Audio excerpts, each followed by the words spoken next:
প্রিয় দশম শ্রেণীর ছাত্রছাত্রীবৃন্দ, কেমন আছো সবাই? আশা করি তোমরা বাসায় ভালো আছো এবং নিয়মিত আমাদের অনলাইন ক্লাসগুলো ফলো করছো এবং বাসায় পড়াশোনা চালিয়ে যাচ্ছ। তো আজকে তোমাদের কমপ্লিট দ্য সেন্টেন্স পার্টের 4র্থতম ক্লাসে তোমাদের সবাইকে স্বাগতম। গত ক্লাসে আমরা 5টি কমপ্লিট দ্য সেন্টেন্স পার্ট থেকে রুলস শিখেছিলাম এবং সেখান থেকে কিছু প্র্যাকটিস শিখেছিলাম। আজকে তারই ধারাবাহিকতা আমরা আজকে আরও 5টি রুলস শিখবো। তোমরা হোয়াইট বোর্ডের দিকে তাকলে দেখতে পাবে এখানে লেখা আছে কমপ্লিট দ্য সেন্টেন্স পার্ট। তো প্রথম যেই সেন্টেন্সটা দেওয়া আছে, সিন্স দ্য বয় ওয়াজ ইল। সিন্সের বাংলা অর্থ হচ্ছে যেহেতু। সিন্সের বাংলা অর্থ কি? যেহেতু। দেখো এখানে বাক্যটা কি দেওয়া আছে, সিন্স প্লাস সাবজেক্ট ভার্ব থাকলে মাঝখানে একটা কমা হবে এবং পরে একটা বাক্য তৈরি করতে হবে। তাহলে আমরা আমাদের এই বাক্যটির সাথে সঙ্গতিপূর্ণ একটা বাক্য তৈরি করতে হবে। যেহেতু বালকটি অসুস্থ ছিল তাই সে স্কুলে যেতে পারলো না, আমরা এরকম দিতে পারি he could not go to school, তাই না? In spite of his poverty, দারিদ্রতা সত্ত্বেও। দেখো এখানে ইন স্পাইট অফ মাঝখানে একটা কমা আছে, পরবর্তীতে আবার একটা বাক্য তৈরি করতে হবে। এটার বাংলা অর্থ হচ্ছে তা সত্ত্বেও। দারিদ্রতা সত্ত্বেও তিনি সৎ, আমরা এগুলো লিখতে পারি হি ইজ অনেস্ট, তাই না?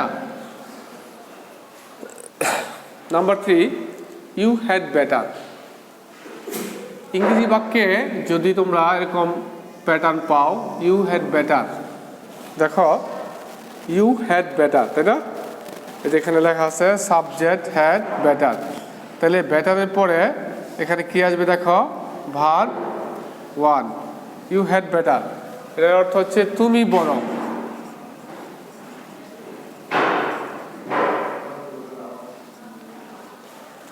ইউ হ্যাড বেটার, তুমি বরং এই স্থান ত্যাগ করো।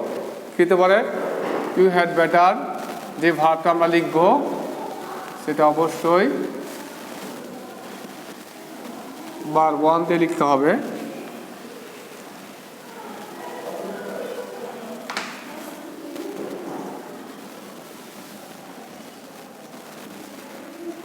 এই যেখানে দেখো you had better, had better পরে কিন্তু ভার্বটা বার 1 পজিশনে আছে, তাই না?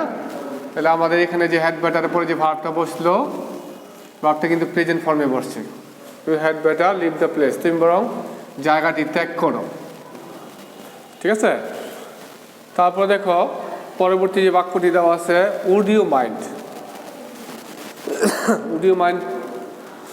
উড ইউ মাইন্ডের যেই এটা বাক্যটা আছে, দেখো উড ইউ মাইন্ড।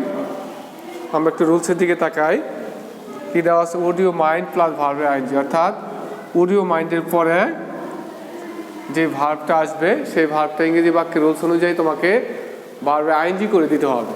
আমরা এরকম লিখতে পারি would you mind taking a cup of T.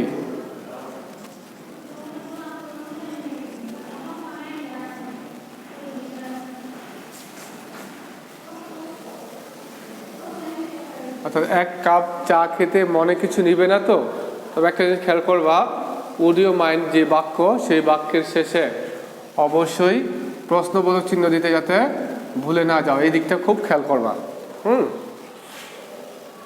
Number 5, she will carry an umbrella. সে একটি ছাতা নিবে ইন কেস। ইন কেসের বাংলা অর্থটা তোমাদের জানা উচিত। ইন কেসের বাংলা অর্থ হচ্ছে ঘটনা চক্রে যদি। ঘটনাচক্রে যদি।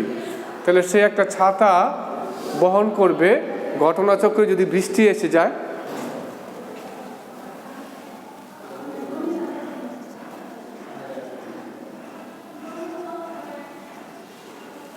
দেখো যেখানে যে বাক্যটা আমাদের দেওয়া আছে, এই যে ইনকেস।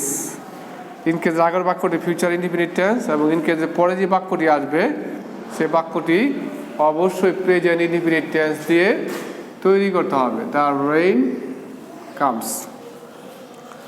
তো প্রিয় শিক্ষার্থীরা, আজকে যে 5টি রুলস তোমাদের কমপ্লিট দ্য সেন্টেন্স পার্টের উপর দেওয়া হলো, আশা করি তোমরা এই রুলসগুলি খুব ভালো করে বুঝছো এবং তোমরা এই রুলসগুলি আবার বাসায় প্র্যাকটিস করবে। এই রুলসগুলি এবং এই তোমার কাজগুলি তোমাদের বাড়ির কাজ হিসাবে আমি দিয়ে দিলাম। তোমরা বাসায় এগুলি আবার ভালো করে দেখবে এবং এগুলি করতে গিয়ে যদি তোমাদের কোনো সমস্যায় পড়ো বা কোনো করতে গিয়ে তোমরা কোনো জায়গায় না বুঝো, তাহলে অবশ্যই তোমরা আমাদের কমেন্ট বক্সে কমেন্ট করবে।